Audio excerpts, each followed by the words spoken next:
pasensya na sa ngarag na itsura ng inyong manang Jo. At nagpaligo ako ng bata.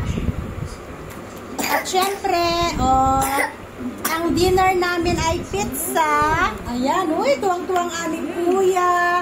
At syempre, ang kanyang request, burger. Pinagbigyan ko siya. Kasi ang gusto niya ang promise ko sa kanya, yung idadalhin ko siya sa Korean restaurant. Kaso wala kaming time pumunta sa Korean restaurant sa Baratpur. At si Asis nga, panay ang biyahe niya pa, di ba nabanggit ko nung nakaraan na may inihahatid nga siya sa district. So, wala kaming time para dalhin siya doon. Kaya sabi ko, kung gusto niya, magpizza na lang kami. Tapos sabi niya, chicken pizza at saka burger. Ito na yung pinaka blowout ko sa kanya sa result ng kanyang first terminal examination. So, ayan, burger at pizza. Chicken pizza at chicken burger. So, pinapakain ko na silang dalawa. Ayan. Kaya, kain tayo, guys! Hi, guys! Good morning! Dali, may binigay si Ama na talbos ng kalabasa, no? Switch off. Switch off na naman. Switch off. Ay, naku, kakainis. Nakakainis yung mga tao na kinontrata ni Asis na magagawa dito sa may harap ng bahay. Ang usapan, Tuesday. Nung Tuesday pa namin sila nag-aantay. Hindi sila dumating ng Tuesday. Inantay namin hanggang Wednesday, wala. Ngayon, Friday na. Tinatawagan ni Asis ang mobile switch off.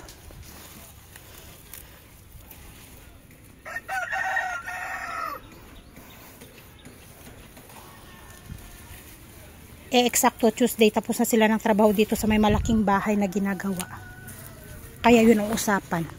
Ngayong week ang paggawa dito sa may harap ng bahay. Ngayon hindi sila pumunta. Sabi ko ay yung mga gamit na na-order. Yung gravel, graba,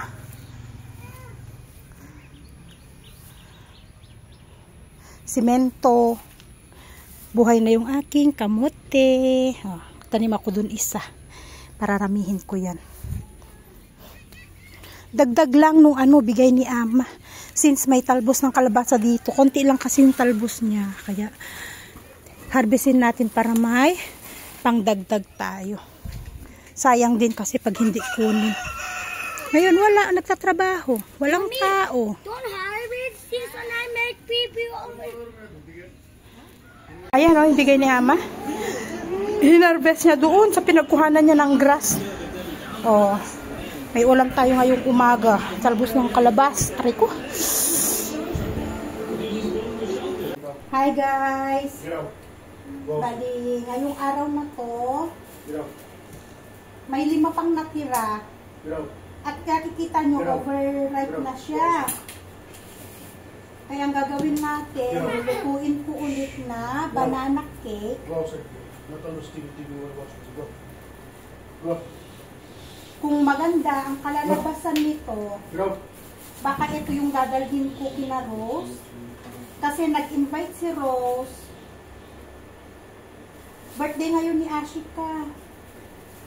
5th birthday ngayon ng anak ni Rose.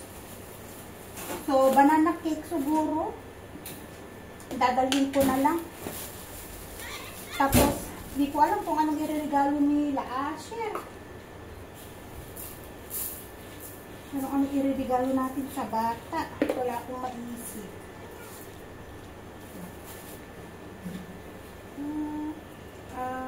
Okay. Tapos, maglalagay tayo ng isang itlog. Ayan. At mamaya na ang cinnamon.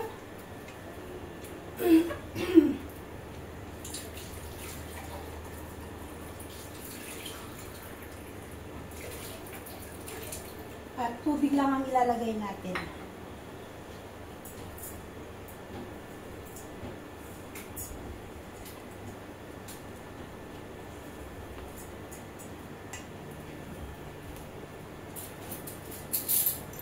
At syempre, ang ating baking powder.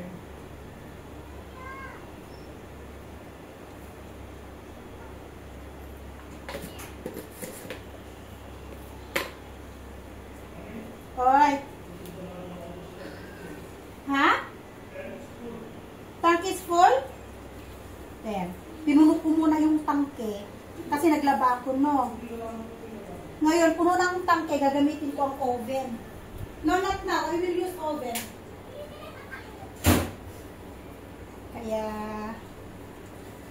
Kaya ko pinuno muna ang tangke kasi gagamitin ko ang oven. Hindi sila pwedeng magsabay at pareho ang ano nila.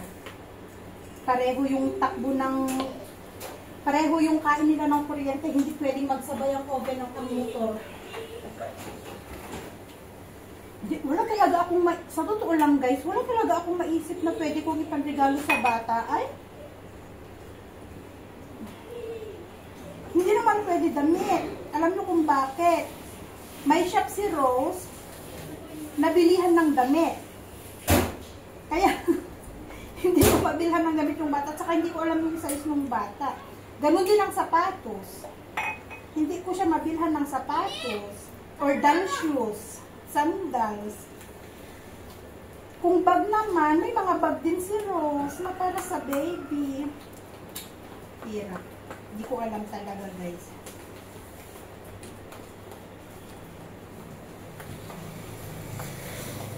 Mamaya pa naman, alas 3, siguro alas 3 kami aalis dito sa bahay. Tutu! Kasi nakalagay sa invitation is 2 o'clock. Pero, syempre, hindi naman exact 2 o'clock kasi mga sina Judy, sina Ruth, sina Jen, ay magagaling ng barat ko. Kaya, medyo siguro, pag dito kami pa sa village, si Malachok ang daan namin, malapit lang kami kina Rose, 5 minutes. Kaysa dito sa highway, medyo malayo ang highway. Tapos papasok sa kanila. At pag dito sa village, diretso sa kanila. Yan. Ito. Overripe na, oh. Success naman yung niluto ko nung nakaraan. Yung pinangbaon ko kay Asher, tapos kinain namin ni Tonton. Oo. Nagkaroon una, sinalang ko sa gas, no? Tapos, maya-maya, sabi ni Asis, may kuryente na, ilipat mo na doon, sabi niya sa akin. Kaya nilipat ko, nilagay ko 5 minutes. Ayun, naluto ang loob. Naihabol ko sa baon ni Asher. Banana cake. I will bring. To roast. Huwag niya akong iinisin dahil ako'y inis na inis na. I'm irritated, Asis. Irritated. 1 week we are waiting for the workers to finish the fruit. Where are they? They are not coming. I'm calling. Kaya ako naiinis, guys. Ngayon, umuulan, nag-uulan dito sa amin. Paano sila magsisemento dyan sa harap ng bahay? I'm calling. Start na nag-ulan-ulan. Isang linggo namin inantay. Nasaan sila? She said, coming in the afternoon. Why coming? Today also coming. Kaya, I will find another one. Kaya wag mo akong inisip.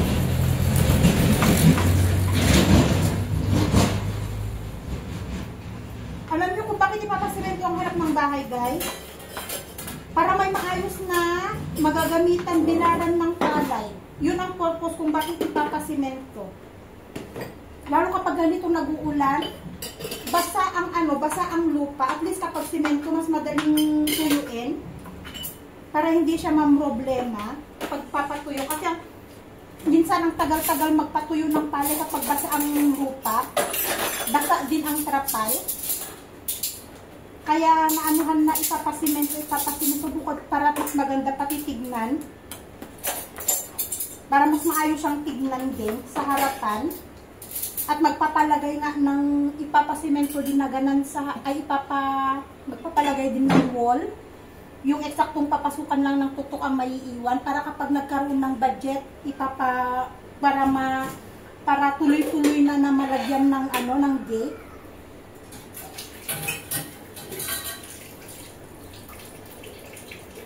Kung baga unti-untiin na ba? What moment unti-unti? Little by little, we will finish the front, putting the gate, putting the fence, so that nice to see.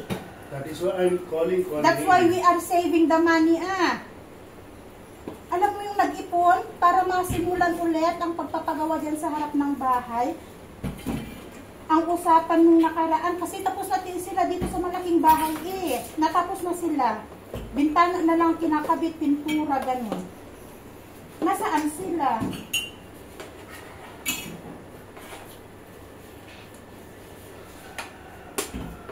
Ayaw niyang dikdikin yung tao. Ay, ewan ko sa'yo, Asis. Wala na tayong cinnamon. Kunti na lang ang ating cinnamon. Bili na lang dito sa akin. Wala na. Binuot ko na lahat. Buti na lang, punong-puno to. Buti na lang itong binili natin, 150 kaysa yung 85. Kakatirang buti. At least ito, puno siya. Sarap talaga pag may cinnamon. Bango-bango. Sana wag mawalan ng kuryente. Sabado pa man din ngayon. Kaya umagang-umaga nagsalang na ako ng damit. What time you go? May 2:30, 3 o'clock. Why? Because in the invitation, 2 o'clock. The party starts at 2 o'clock. Parang magpapaano yata, parang magpapalaro yata si Rose. Kasi sabi niya, simula nung umuwi siya dito, hindi niya nabigyan ng, alam niyo yung party pang bata talaga sa birthday ni Ashika. Kasi si Rose galing Dubai. Yung anak niya, inuwi niya dito yung anak niya ng 2 years old. Tapos bumalik siya ng Dubai. Ngayon, pumunta siya dito. At yun nga, magkakaroon na rin ng kapatid si Ashika. It's a baby boy. Kapatid ni Ashika. At hindi ko pa nakalkal yung mga baby clothes ni Tonton. At ipapabigay ko nga kay Rose. Iinit. Ayan, painit na natin ang ating oven. Tapos isasalang na natin. Huwag mawalan ng kuryente, please. Huwag mawalan ng kuryente. They give the dollar. That one not dollar, that one points. Allah. It's very long time. 180. Big ray, yeah? Shit. 180.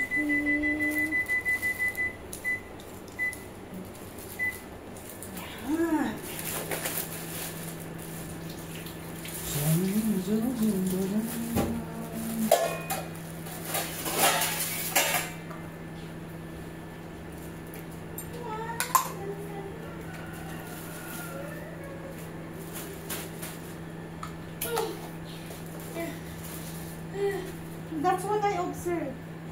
Boring siya na nasa loob ng bahay na ikipaglaro sa bata. Mas gusto niya yung nasa loob ng bahay. Her life is always watching TV, mobile. Nanunood lang sa TV. Huh? Salam ni? Salam na also? Kasi they will go work. What I will do? I will give. What work? The one to drive tuk-tuk that.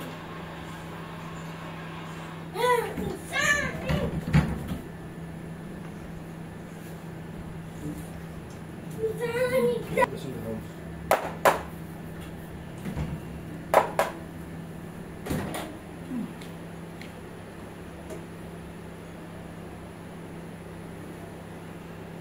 Ayan.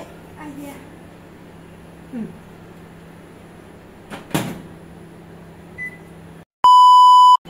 Ayan guys, tapos na. Tingnan natin. Oh, wow! Check natin kung naluto ang ating banana cake. Ang alam ko naluto naman kasi tingnan nyo yung tinapay. I like apple cake. Without charan! Ito na yung ating tinapay. Banana bread. Hindi siya banana pie. Banana bread. Tingnan natin kung luto ang loob. Let's check. Luto na siguro. Oh. Ha? Okay na siguro. Wala man sumasabit.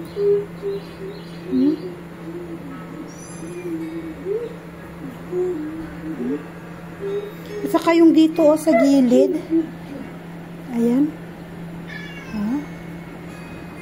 No? Tinapay naman na yung sa gilid niya, kaya okay na siguro. Ikat natin pag lumamig ng konti.